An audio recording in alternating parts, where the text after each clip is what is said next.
Hi guys, we are back with another video. Before we get into the video, like, comment, and subscribe to the channel. So it seems as though Botch and Bitter is not only going through it with off the cheat side chicks. You know, he got a girl named pregnant last year, allegedly, and paid her $20,000 to get rid of it. She also is going through it with Stefon Diggs' other woman that he is allegedly sleeping with.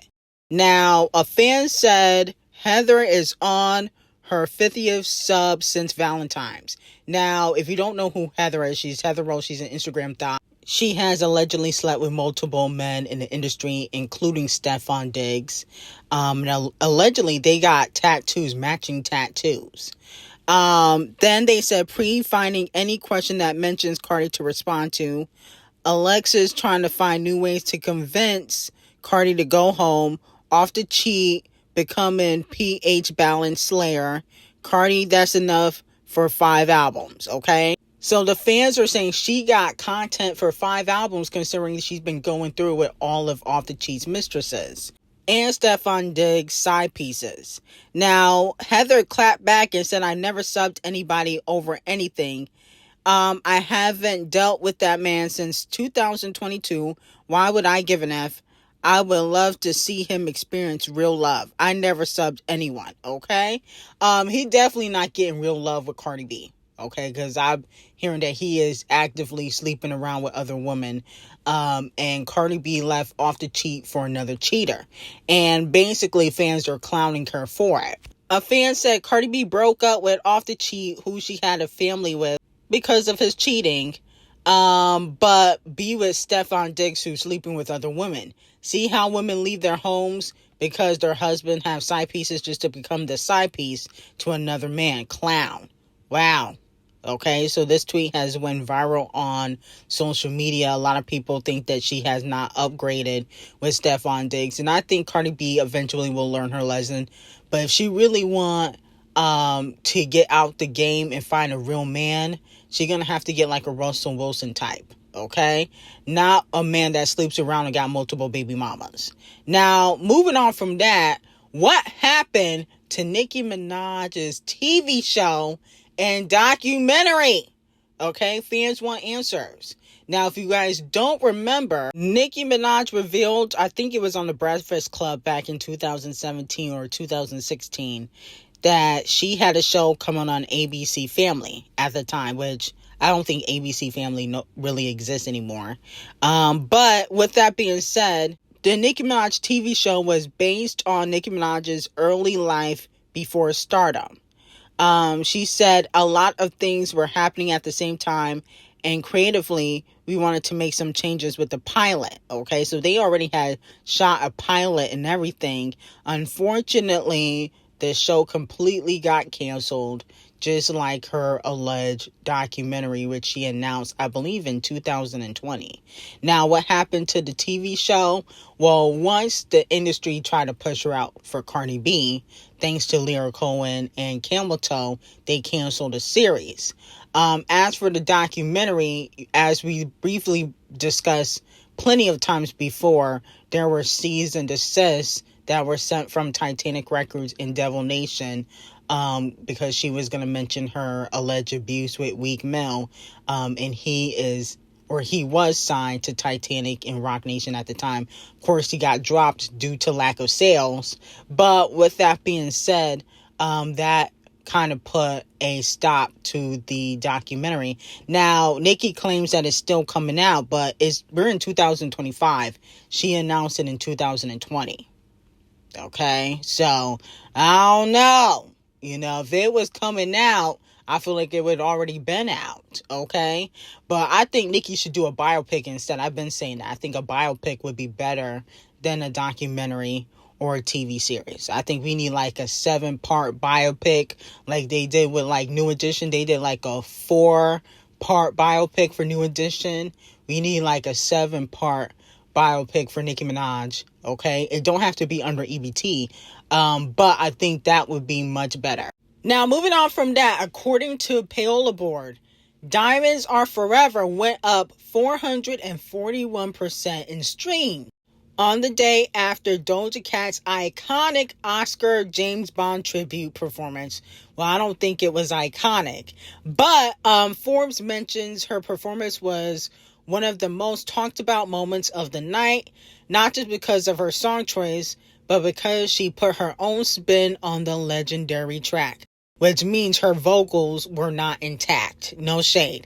But Doja Cat should never see that record ever again, but I'm happy that she was able to increase the streams. You know, a lot of Doja Cat fans are young, so they probably didn't even know of this song. So she increased the streams because she brought a new audience for this classic record. Now, Donkey of the Day to Azalea Stanks, who is always actively hating on D0JA because D0JA has basically replaced her in the industry and her career is on Floppiana.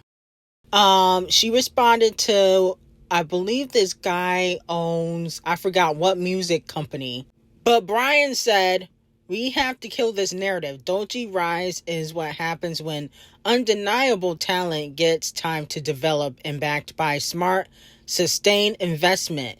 If this feels inorganic, it's only because the industry rarely gives new artists this level of real backing anymore.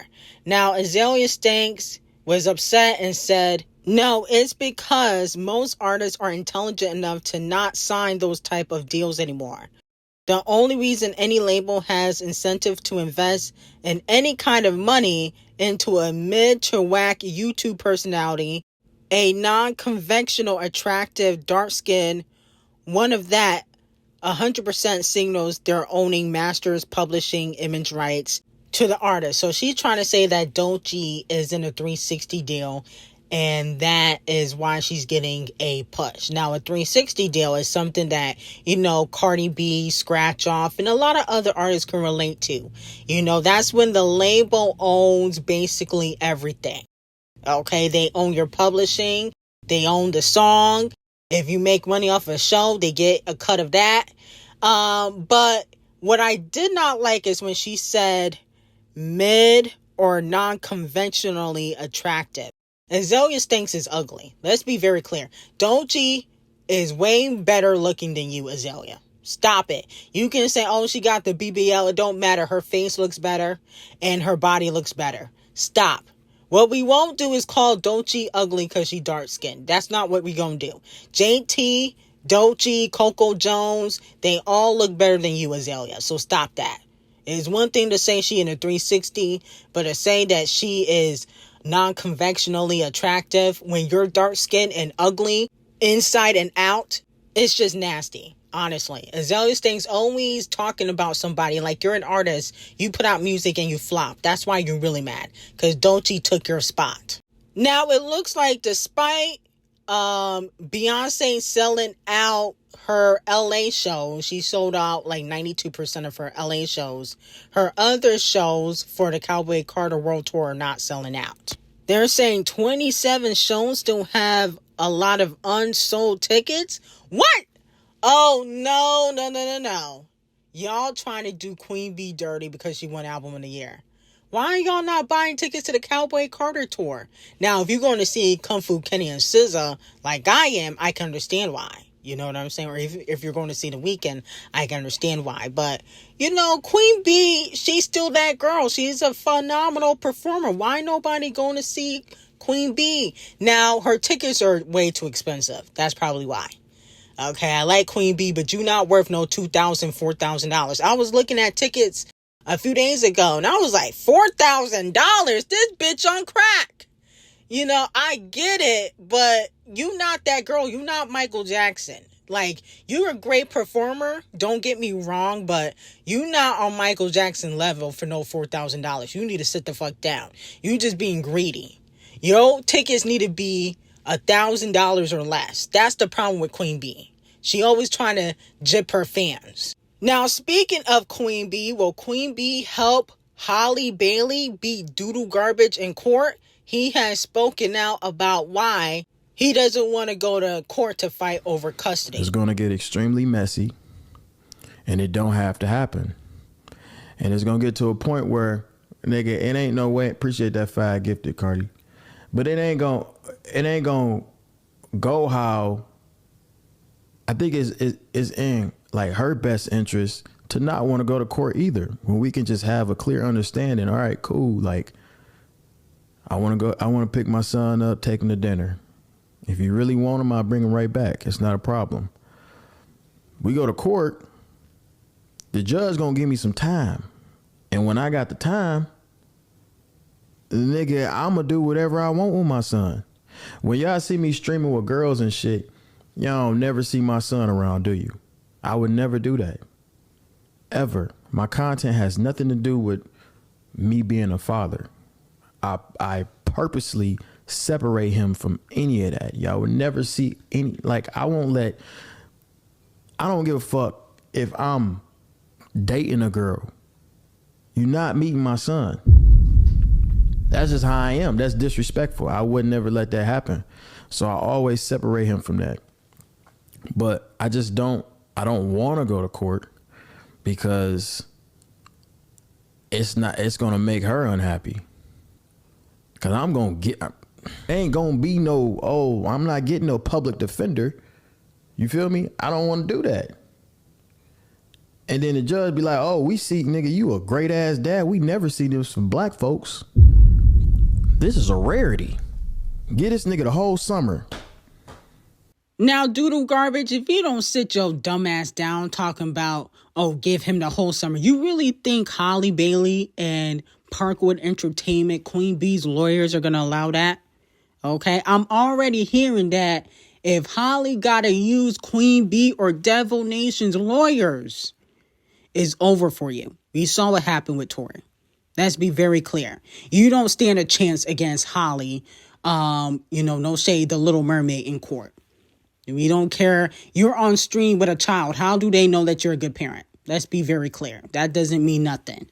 Just because you always got the kid. You always got the kid around some nonsense on stream. Let's be very clear. And you wouldn't be able to get no damn public defender. That's for people that are poor, don't have money. Are you slow? I mean, come on. What he said made no logical sense. This is what happens when you get knocked up by idiots. See, Halle, this is why your career has been in the toilet since you got with Doodle Garbage. No shade. Your biggest moment, you let him ruin it. And now he threatening to take you to court saying, oh, the judge gonna say, I'm gonna have him for the whole summer. Look what you did. It's your fault. I blame Halle. I don't even blame Doodle Garbage. I blame Halle. I blame the parents. Okay. I blame their upbringing. Maybe they was, at home too much, sheltered. But they're gonna have a big reality check because Halle Bailey, Doodle Garbage ruined your whole career. Now, moving on to Queen Ari, she's trying to double back into music after she lost her Oscar nomination. She didn't win no Oscars, no awards at all for her role in Wicked. And now she's trying to double back into music after she said that she was going to be taking a break. But she has announced that she will be releasing a deluxe Eternal Sunshine Brighter Days Ahead. Okay. I think that this is a money grab because her acting career didn't get her an Oscar. No shade. I like Queen Ari, but I think that you doubling back after you said, this is her words. Okay. Ari-nators, don't get mad at me. This was her words. She said she was taking a break.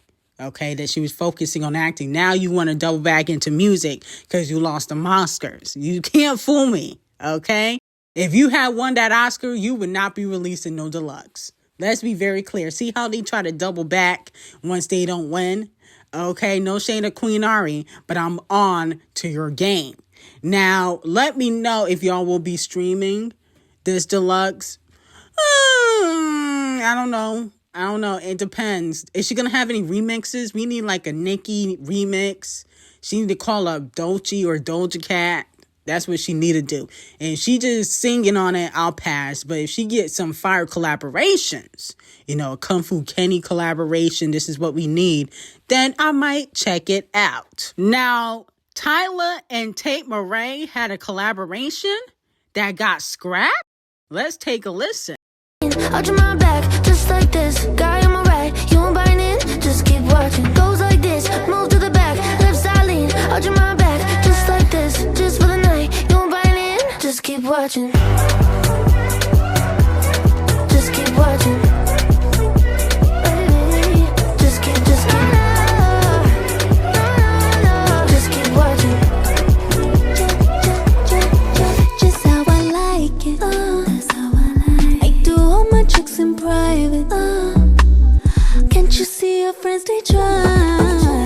Now, that song sounded kind of fire. I'm actually shocked. I think Tyla kind of ruined it when she was singing all slow and shit. But it was kind of fire. So Tate Murray, you're receiving Donkey of the Day because you scrapped this record. Maybe you couldn't afford a collaboration. Maybe it wasn't in your budget. You had to pay Tyla. But either way, this sound better than some of the songs on your album. Okay? Not all of them, but some of the songs. So you're receiving Donkey of the Day. You should have never scrapped this record. But you could have replaced Tyla with like Ray. That would have been fire. Or D0JA Cat. Oh, if you had D0JA Cat on your album, you probably would have done at least 200,000 first week. You did, I think, 170 first week. That's not bad, but you could have done 2. Okay? Like, Sabrina and Billy, they be doing 3. Okay? So you could have done that. But the point of the matter is, this song is kind of fire. I gotta give Tate, I won't give her 10s. I don't know if she deserves her 10s. I'll give her 6s. She did a good job, but unfortunately, she did not release this. It got scrapped, so that's why she's receiving Donkey and Day. I feel like this record should have came out, especially since Tyla poppin'. I mean, what are you waiting for? Come on now. You had a collaboration with Kid Laroi. He's a flop. So Donkey of the Day to Tate. Now, moving on to the king of rap, Kung Fu Kenny. Currently holds the #1 song and the #1 album in the U.S. with Luther and GNX. He remains the only rapper to achieve this so far in 2025. Now, due to Kung Fu Kenny's success, the Bitter Beige Reciter decided to go on his Instagram and throw subliminal shade like a light-skinned female rapper would do. Champagne Thickums said, I grew up non-confrontational and always treated this game as a sport where my pen won gold. Excuse me? How are you non-confrontational when you've been throwing shots in majority of your rap records that you probably did not write, especially at women? Okay? In recent years, you've dissed Megan, Serena Williams, Rihanna for absolutely no reason, and you talking about you non-confrontational? I don't know about that. And then since when do we sue in rap beefs? How is that you treated this game as a sport? Okay? You sued after you lost a rap beef, and you were mad that Kung Fu Kenny's Not Like Us went #1, and you accused Universal of giving him payola. So I don't understand how you treated it as a sport. A sport is when you take your L peacefully. Okay, so I don't know about that. But these days, the podium has been hard for us to ignore. I understand that this next chapter may leave you feeling uneasy, but I hope you see my honesty as clarity, not charity, that answers some questions, especially about the unanswered texts you've been sending me. Well, per usual, that was corny. I mean, I honestly don't understand how Champagne Thickums can play victim. I mean, didn't you tell Kung Fu Kenny to drop? I'm starting to think Champagne Thickums is on the Ozempic and the drugs that Kung Fu Kenny was saying in Meet the Grams, because he always has amnesia when he do something, but he also could be a narcissist. Like a narcissist would only play the victim after people treat them the way they've been treating others. That's what he gives. So nobody cares. Champagne Thickums is clearly working on an album that, he probably did not write, and he probably would be taking more shots at Kung Fu Kenny subliminally, because if he mentioned his name and the boogeyman wake up, he gonna be in trouble. But anyway, I got some hot tea on Patreon. Link will be in the description, and have a great day.